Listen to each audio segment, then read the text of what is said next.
Ready to shine inside out? Welcome to Polished Beauty Podcast, where ambition meets empowerment. We talk business, beauty, brain, body. I am your host, Dr. Daisy Ayim, triple board certified cosmetic surgeon and OBGYN. Let's get polished.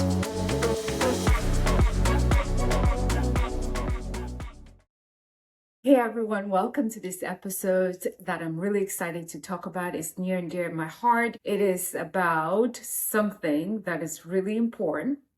So ladies and gentlemen, today we're going to talk about something that should be common knowledge, but somehow it's not common. Vaginal hygiene, or do we mean vulvar hygiene? We'll get more into it to explain the difference between the two, okay? First, I want to ask you, what's the right way to clean the vagina?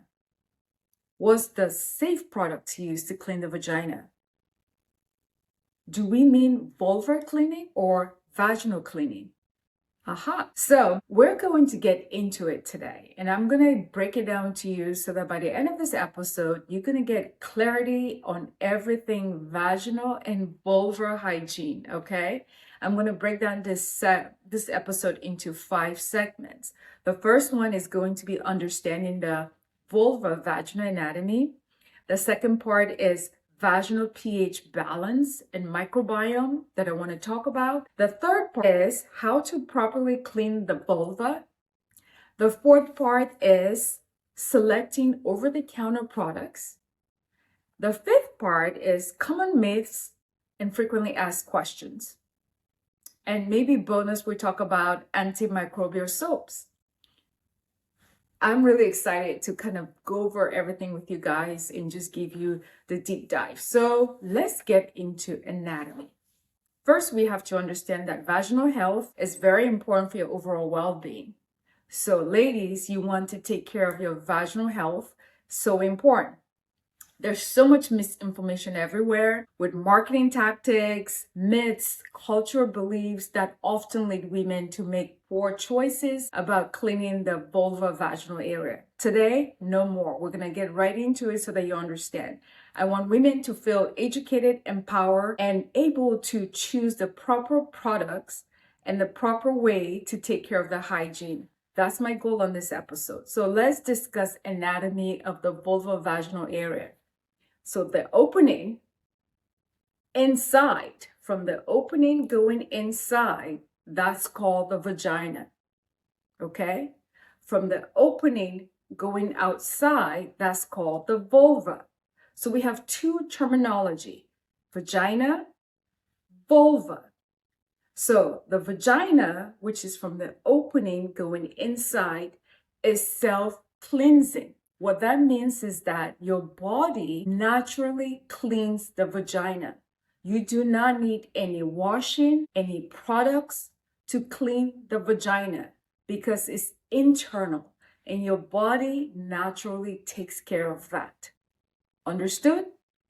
Now the vulva, which is the opening going outside, which includes your clitoris, your labia minora, your labia majora, that's all your vulva. It does need some cleansing. And we really talk about gentle cleaning. All right. So now that we understand the difference between a vulva and the vagina, anytime you hear about vaginal cleaning products, vaginal cleansers, immediately think vulva, because that's what they're really referring to. And that's what I was talking about, marketing tactics and marketing myths or misinformation. So you think that you have to wash or clean your vagina. No, it's really the vulva. Okay? All right, so we got the anatomy down, and that's very important. Make sure you tell your friends about this. Make sure you tell your daughters about this. Make sure you tell any woman that you know in your life about this. Understanding the difference between the vulva and the vagina. So now that I've beat down the anatomy, let's talk about vaginal pH and microbiome. The natural vaginal pH range is 3.8 to 4.5. So that's where the vagina is in harmony, it's balanced, there's nothing going on, which is harmful to you. If the pH is disrupted, meaning that it becomes more alkalinic, because the pH value of 3.8 to 4.5 is considered acidic.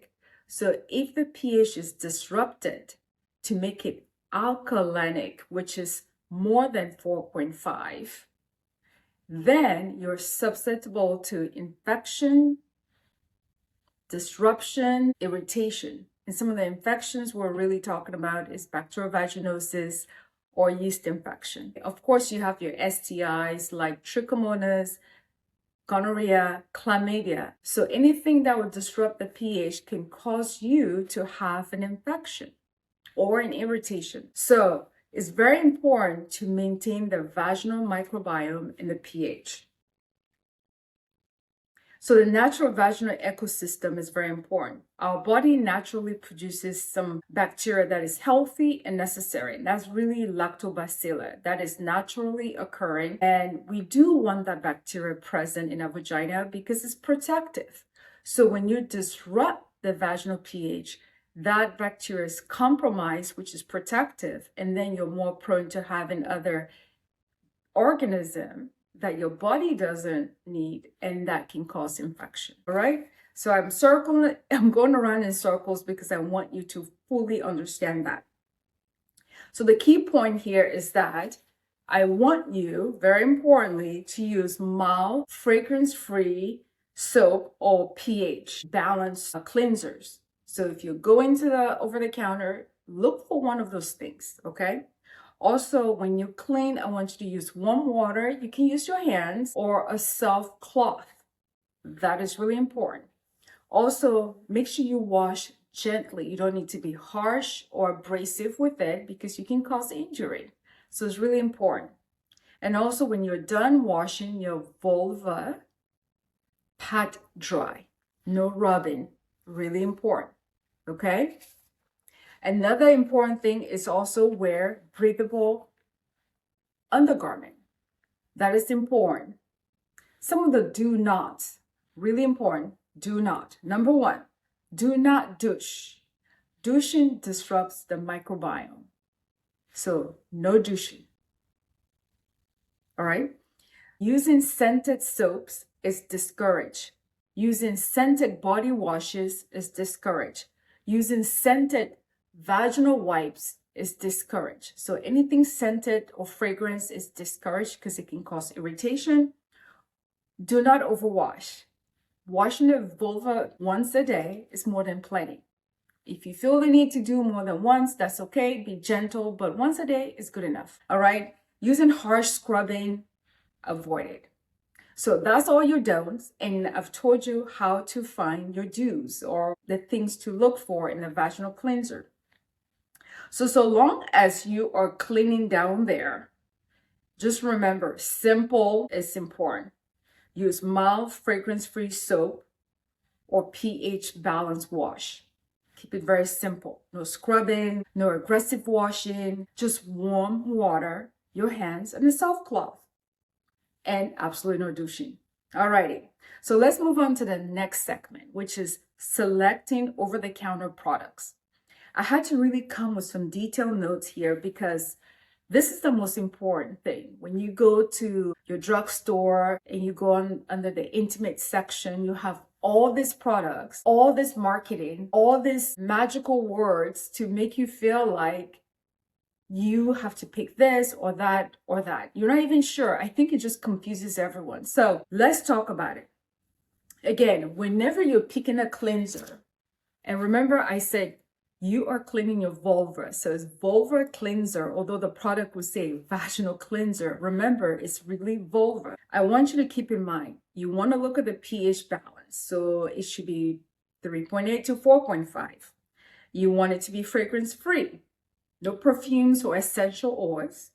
You want it to be glycerin-free. That can cause irritation, so avoid glycerin. And also paraben-free. Those are what you want to look for in drugstore in choosing your vaginal cleanser. There are some recommended products. Of course, there are many more, but just to kind of give you something to get started with, Cetaphil Gentle Skin Cleanser is a good fragrance-free mild cleanser. You have Vanicream Gentle Body Wash. La Roche-Posay Lipid Car Wash is also a good over-the-counter product. And choosing any water-based feminine cleansers with a balanced pH, like Vagisil pH Balance or Real Feminine Wash, that's good enough, okay? Those are some examples. Of course, there are many more, but I'm just throwing that out there so at least you have some working or some starting point. What to avoid? Avoid feminine washes that uses fragrance. Fragrance causes irritation. Avoid products with SLS. That stands for sodium lauryl sulfate. Avoid antibacterial soaps. I'm going to talk about this later. But yes, antibacterial soaps is not good for your vulva vaginal hygiene, so avoid those. That is separate from antibacterial soap that you use on your body skin, which is good, okay? But in the vulvar space, we want to avoid antibacterial soap. I'm going to come to that later why. And then avoid feminine sprays or powders or deodorants. You don't need it in the vulvar space. So ladies, just because a product is marketed as feminine wash doesn't mean that it's good for you. What I've just stated is your guideline to help you choose which wash or cleanser to use, okay? Summary: mild cleanser, fragrance-free, pH balance. That's all you need. I like to always say that your vagina doesn't need to smell like flowers. It needs to be healthy. So we want to pick products that maintain healthy vaginal ecosystem. We don't need to smell like flowers or perfumes. Okay? Alrighty. So that's the snippet. Now let's go into common myths and frequently asked questions. Number 1, should I douche to stay fresh? The answer is no. No douching, no. Douching disrupts that natural flora that I've talked about and can cause infections. So no, do not douche.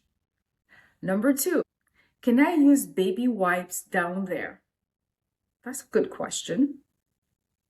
Only if they're fragrance-free is my recommendation and pH balance, okay? Otherwise, just stick to your water and mild cleansers. Very simple. Do probiotics help with vaginal health? The simple answer is yes. Lactobacillus containing probiotics can help maintain a healthy vaginal microbiome. Remember, I said lactobacillus is a bacteria that is present in the vagina, and it's a healthy bacteria. We want it there. It's what helps fight infection. So if a probiotic contains lactobacillus, it's good for you. Alrighty, so make sure you look for that ingredient when you are getting the prebiotics. Is it normal for the vagina to have a scent? Yes, a mild scent is normal. Mild is the key word. Anything that's strong, fishy, yeast-like smelling, it's a sign of indication, okay? It's a sign or indication of infection. Gentle, mild vaginal odor is okay. Anything heavy is not okay. You possibly have an infection. All right? So just remember, vaginas have a natural scent, and that's okay. Your goal isn't to eliminate it. It's to maintain health. It's to keep it healthy.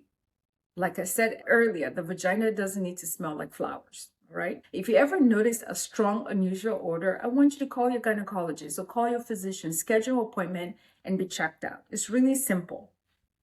And just avoid scented products in general, okay? So remember I said I was going to get into antimicrobial and why it should not be used in the vulva hygiene space. And that seems to be contradictory to recommendation of using antimicrobial soap for your skin, right? Yes, the reason why I do not recommend antimicrobial soap is because number 1, it disrupts your natural balance of bacteria in the vagina and vulva area. Yes, so it disrupts that whole ecosystem. And why is that? Well, number one, antibacteria soap, it kills good bacteria. That's your lactobacilli. Your lactobacilli is a bacteria that is good for your vagina space. So we don't want to get rid of it. So if you're using an antimicrobial or antibacterial soap, it disrupts and kills the good bacteria. So you're going to be prone to infection. All right. So we don't want that. This soap is just going to kill all bacteria. It doesn't really say, let me just target the bacteria and keep the good ones. No, it just wipes out everything. So that's why I don't recommend it, okay? And also by disrupting the ecosystem is going to alter your pH, and often that could lead to infection, okay? A lot of antibacterial soap contains that product that I told you about, the SLS, that sodium lauryl sulfate, or triglycerin, and that also can cause alkalinic or alkaline pH in the vaginal space. So that's why you don't really want to get with antimicrobial soap. All right. Also, antibacterial soap increases vaginal dryness and irritation. That's another reason to avoid it. And also overall, it raises your risk of allergic reactions or irritation. And lastly, there's no benefit of antibacterial soap to the vaginal health. Okay. It doesn't really improve cleansing and it's harsh. So as I mentioned, use a very gentle product and you'll be okay. All right. Finally, as I mentioned, very simple. When choosing a vaginal cleanser, aka vulva hygiene cleanser, as I've explained earlier, you want to choose a mild fragrance cleanser or soap. You want it to be pH balanced. If you're going to choose a feminine wash, make sure it's pH balanced, and also use warm water alone and soft cloth to wash the vulva. The bottom line, the vagina is self-cleansing, and your vagina is from the opening inside. The vulva is from the opening outside. So when we're cleaning the vulva. So anytime going forward, guys, if you hear the word vaginal cleanser, I want you to immediately think vulva cleanser. That's what we're talking about. Okay? I hope this episode has been fantastic to bring into light vaginal cleansers, aka vulva cleanser, how to choose it, your anatomy, and what is safe, what isn't safe. Next time when you go to the drugstore or anywhere to buy products, when you're in the intimate aisle, I want you to remember these points that I've discussed as you choose. Keep it simple, nothing extraordinary. Remember, the vagina has very mild odor, nothing like flowers, nothing like fragrances. And FYI, if you're using the product, you start getting irritation, stop. That's it. Stop and you're done. I hope you guys found this episode very helpful. As always, it's my pleasure as a board certified gynecologist, practicing for over 17 years, going to actually 20 years. I have seen it all and so much marketing misinformation out there. And I hope you found this helpful. Please share with your girlfriends, your sisters, your moms, your daughters, and even your boyfriend. I hope you enjoyed this episode and thank you for listening. Video recording of this episode will be featured on our YouTube channel, Dr. Daisy Ayim. We are also found on Instagram at Polish Beauty Podcast or at Dr. Daisy Ayim. Remember, new episodes drop every Wednesday, so stay tuned. Please like, share, follow.